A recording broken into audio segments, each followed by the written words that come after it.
firepower.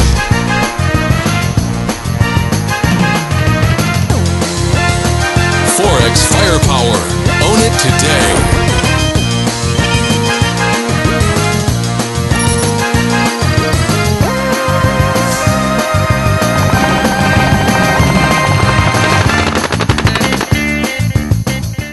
If you see a shadow break support or resistance outside of a B band on the just a two standard deviation, a 2 SD B band, that's a good exit signal. Not necessarily a good entry signal. That's a good place to get out.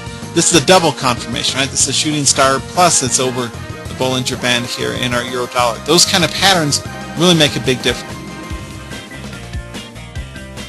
Best exit case would be 127. So looking for a cup breakdown back into the range here would be a good place to sell this pair. Where would be the earliest buy?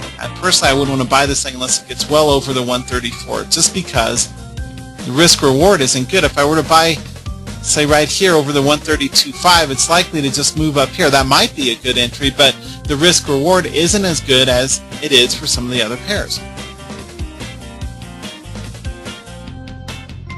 How many pairs of the majors and a few of the crosses have any major trends that go on for 7 days in a single direction?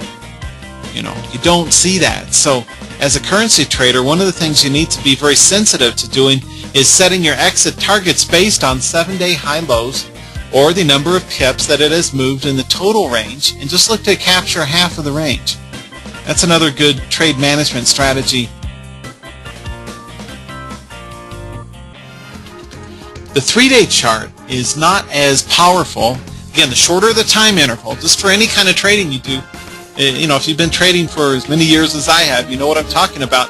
The shorter the time interval, the less strength is behind the information that chart gets you. So from a discipline standpoint, speaking from experience, you don't want to jump in just because you see a signal on a very short time interval chart. You really need to say, hey, what is going on in the 7-day chart, and are those two giving me permission or telling me I should trade more lots or what have you?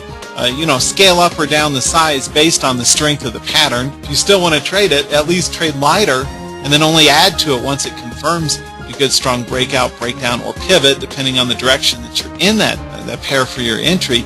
Make sure that you're looking at the 3-day chart primarily for what? That's to fine-tune your entries. That's to figure out when exactly to go in. For example, here's our British pound to the Swiss franc. This is the 3-day chart. It's in the middle of the 3-day chart.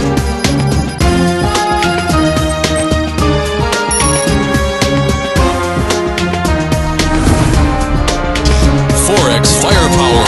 Own it today.